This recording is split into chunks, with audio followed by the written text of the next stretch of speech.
राधे राधे। वृंदा देवी दासी के चैनल में आप सबका स्वागत है। आज हम एक बहुत ही मनमोहक स्टोरी लेकर आ गए हैं। हमारे लड्डू गोपाल जी का लीला लेकर आ गए हैं, जो कि पूर्णिमा जी के साथ घटा। एक छोटी सी बच्ची ने पूर्णिमा जी को दे दिया लड्डू गोपाल जी का एक सुंदर सा विग्रह। तो चलिए आज का वीडियो स्टार्ट करते हैं। और आज की लीला बहुत ज़्यादा सुंदर है, बहुत ही मनमोहक है। Let's start. हमारा वीडियो देखने से पहले आप हमारे चैनल को सब्सक्राइब जरूर कीजिए और उसके पास जो बेल आइकन है उसे भी क्लिक कीजिए हमारा नेक्स्ट वीडियो देखने के लिए और हमारे साथ जुड़े रहने के लिए। ये घटना घटित हुई है 2018 में। कोलकाता में रहने वाली पूर्णिमा जी खुद इंडिपेंडेंट थी। वो जॉब करती थी। कोलकाता में वो अपनी माँ और मौसी के साथ रहा करती थी। उनके घर पर था लक्ष्मी नारायण का विग्रह, जिसे उनकी माँ और मौसी ही सेवा किया करती थी। पूर्णिमा जी को जॉब के वजह से हमेशा घर के बाहर ही रहना पड़ता था। वो हमेशा जॉब के लिए बहुत ज़्यादा बिजी रहती थी, घर पे उतना टाइम नहीं दे पाती थी। इसीलिए उनके मम्मा और मौसी ही सारा सेवा पूजा विधि किया करती थी। एक दिन पूर्णिमा जी अपने जॉब के लिए जा रही थी, तभी उन्होंने रास्ते में देखा कि एक दुकान जहां पर लड्डू गोपाल जी का ढेर सारा विग्रह लगा हुआ है।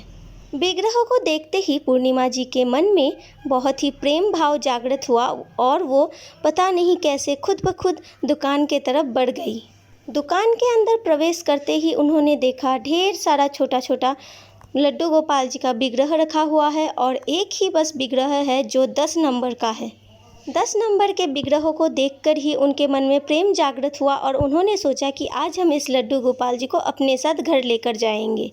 उन्होंने लड्डू गोपाल जी का प्राइस पूछा। प्राइस पूछने के बाद अपना पर्स चेक किया तो जितना प्राइस लड्डू गोपाल जी का था उतना पैसा उनके पास नहीं था।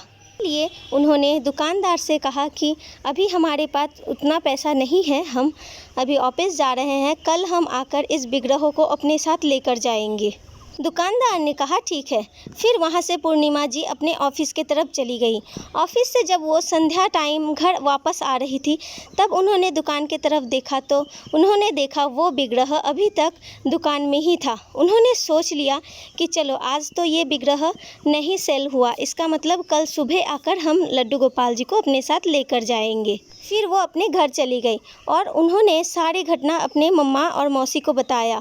ये सारा घटना सुनते ही उसकी मम्मा और मौसी थोड़ा सा नाराज़ हो गई। उन्होंने कहा देखो बेटा, हमारा उम्र बढ़ रहा है, घुटनों में बहुत दर्द है, मैं बहुत ज़्यादा टाइम बैठकर पूजा पाठ नहीं कर पाती, फिर भी आप कितने बिज़ी हो, घर का पूजा कौन करेगा, यही सोचकर हम लोग पूजा सेवा कर रहे हैं जितना हमसे हो पा रहा है। अब अगर आप लड्डू गोपाल जी को भी घर पर लेकर आओगे तो उनका सेवा पूजा भी हमें करना पड़ेगा। और आपको पता है लड्डू गोपाल जी का सेवा पूजा का नियम बहुत ज़्यादा होता है। हमें माफ़ कर दो, अगर आप पूजा कर पाओ तो आप लेकर आना, नहीं तो हम पूजा नहीं कर पाएंगे। ये सब सुनकर पूर्णिमा जी को बहुत दुख हुआ, क्योंकि उन्हें पता था कि वो लड्डू गोपाल जी को या मंदिर में बिल्कुल भी टाइम नहीं दे पाएंगी। उन्हें जॉब करना पड़ता है, सुबह जाते हैं, संध्या को आते हैं, फिर घर आने के बाद बहुत ज़्यादा थक जाती हैं, तो वो पूजा पाठ कब करेंगी। उनकी मम्मा ने और भी कहा देखो बेटा, हम तो नारायण लक्ष्मी जी का पूजा कर रहे हैं ना, नारायण और लड्डू गोपाल जी अलग थोड़ी ना है, दोनों ही तो कृष्ण भगवान हैं। उन्होंने भी सोचा हाँ मम्मा ने तो ठीक ही कहा, दोनों अलग थोड़ी ना है, किसी एक को पूजो, दोनों का ही पुण्य मिलता है, तो बात एक ही हुई। ये सोचकर उन्होंने लड्डू गोपाल जी का चिंता अपने मन से निकाल दिया। लेकिन ठाकुर जी बड़े ही भाव के भूखे हैं। अगर हम चाहते हैं कि ठाकुर जी का ख्याल एक बार मन में आ जाए तो वो कभी भी हटता नहीं है। पूर्णिमा जी के मन में लड्डू गोपाल जी का वो चेहरा हमेशा ही घूमने लगा। वो हर रोज़ जब अपने ऑफिस जाती तो रास्ते में वो मंदिर को देखती और लड्डू गोपाल जी का दर्शन करती, उन पे बहुत प्रेम आता था उन्हें।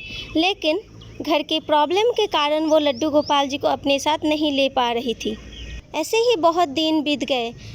रोज़ की तरह पूर्णिमा जी उस दिन भी ऑफिस के लिए ही जा रही थी। जाते वक्त उन्होंने देखा कि लड्डू गोपाल जी अभी भी सेल नहीं हुए, वो उस दुकान में ही कांच के अंदर पड़े हुए हैं। तभी उनके पास एक छोटी सी बच्ची आई जो देखने में बहुत ज़्यादा सुंदर थी। वो बार बार उनसे आग्रह करने लगी कि दीदी दीदी, पता है हम रोज़ इस दुकान के सामने आते हैं और सोचते हैं हमें एक लड्डू गोपाल जी लेना है, लड्डू गोपाल जी लेना है। लिए देखिए हमारा किस्मत कितना ख़राब है, हम कितनी सी छोटी सी बच्ची हैं, हमारे पास पैसा भी नहीं है कि हम लड्डू गोपाल जी को ले पाए। अगर आप हमें लड्डू गोपाल जी ले दोगी ना तो हमारे ऊपर बहुत उपकार होगा। क्या हमें एक लड्डू गोपाल जी आप खरीद कर दोगी? यही सुनकर पूर्णिमा जी को बहुत अच्छा लगा। मन ही मन सोचा, चलो हम लड्डू गोपाल जी नहीं ले पाए तो क्या हुआ, ये बच्ची तो कितनी बड़ी भक्त है लड्डू गोपाल जी का, इन्हें ही लड्डू गोपाल जी खरीद कर देते हैं। फिर उसे अपने साथ दुकान में ले गई और उस लड़की ने अपने मन पसंद के तरह एक लड्डू गोपाल जी ले लिया। लड्डू गोपाल जी को हाथ में पाकर बच्ची बहुत ज़्यादा खुश थी। उसने लड्डू गोपाल जी को बहुत प्यार किया, बहुत लाड किया, दुलार किया। उसके बाद पूर्णिमा जी के हाथ में लड्डू गोपाल जी को थमाकर उसने कहा, दीदी आप थोड़ा लड्डू गोपाल जी को पकड़ो, हम अभी आ रहे हैं। यही कहकर वो लड़की कहीं चली गई। पूर्णिमा जी आधे से 1 घंटा तक वहाँ पर वेट करने लगी। फिर उन्होंने सोचा और कितनी देर वेट करूँ, लड़की तो अभी तक नहीं आई और हमें ऑफिस के लिए भी देरी हो रहा है। यही सोचकर वो ऑफिस के तरफ चली गई। उन्होंने सोचा लड़की ने कहा था वो हमेशा दुकान में आकर लड्डू गोपाल जी को देखती है, इसका मतलब लड़की यहाँ की ही है। ऑफिस से आने के टाइम भी उन्होंने इधर उधर देखा लेकिन कहीं वो लड़की नहीं थी। फिर उन्होंने सोचा चलो लड्डू गोपाल जी को घर पर ही लेकर चलते हैं। घर पर आने के बाद उन्होंने अपनी मम्मा और मौसी को सारा घटना बताया। सारा घटना सुनने के बाद उन्होंने कहा कोई बात नहीं बेटा, आप इसे लेकर जाना और उस लड़की को दे देना, कभी ना कभी तो वो आपको ज़रूर मिल जाएंगी। पूर्णिमा जी हर रोज़ जाती उस लड़की को ढूंढती लेकिन वो कहीं भी नहीं थी। ऐसे ही 15 दिन बीत गया, वो लड़की उन्हें कहीं पर भी नहीं मिली। फिर उनके घर वालों को और उन्हें ठाकुर जी का ये लीला समझ में आया और उसके बाद ही उन्होंने ठाकुर जी को अपने बैग से निकाला और उनका प्रतिष्ठा किया, बहुत ही धूमधाम से पूजा पाठ किया। उन्हें भी सिंहासन में आसन में बिठाया क्योंकि उन्हें समझ में आ गया था कि ठाकुर जी खुद ब खुद आए थे ये लड्डू गोपाल जी हमें देने के लिए, सेवा देने के लिए। ऐसे ही ठाकुर जी पूर्णिमा जी के जीवन में आ गए क्योंकि पूर्णिमा जी का मन हमेशा ठाकुर जी पर ही लगा रहता था। घर के प्रॉब्लम के कारण ही वो ठाकुर जी को नहीं ले पा रहे थे, इसीलिए ठाकुर जी खुद आकर पूर्णिमा जी को अपना सेवा देकर गए। हमारे ठाकुर जी भी कितने अजीब हैं, कितने भाव के भूखे हैं। अपने भक्त का दुख उनसे देखा ही नहीं जाता।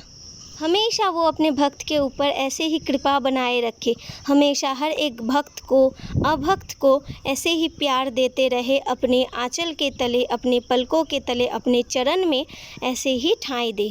अगर आपके जीवन में भी घटा है कुछ ऐसा लीला जो आप हमारे साथ शेयर करना चाहते हो तो हमें कमेंट में ज़रूर बताइएगा और इस वीडियो को ज़्यादा से ज़्यादा शेयर कर दीजिए ताकि हर एक इंसान इस वीडियो को सुन पाए, हमारी ठाकुर जी की लीला समझ पाए।